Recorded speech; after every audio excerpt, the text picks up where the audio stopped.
Coaching je umetnost postavljanja zaporedja dobrih vprašanj. Kot oče coachinga se šteje Timothy Galway, ki je napisal tudi knjigo The Inner Game of Tennis. In on je opazil nekaj, da igralci napredujejo v tenisu bolj, če jim postavlja vprašanja, kot če jim daja samo direktne sugestije.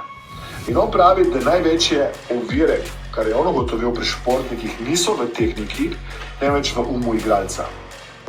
No, in potem je coach oziroma trener Michaela Phelpsa uporabil točno to, kar coaching uči. Namesto, da bi Michaelu govoril, kaj naj popravi, ga je začel spraševati. Mimogrede, tisti, ki ne poznate Michaela Phelpsa, on je ameriški plavalec, ki je zmagal in dobil kar 23 zlatih olimpijskih medalj. Prednost coachinga je v tem, da ljudje dobijo občutek, da so sami prišli do rešitve.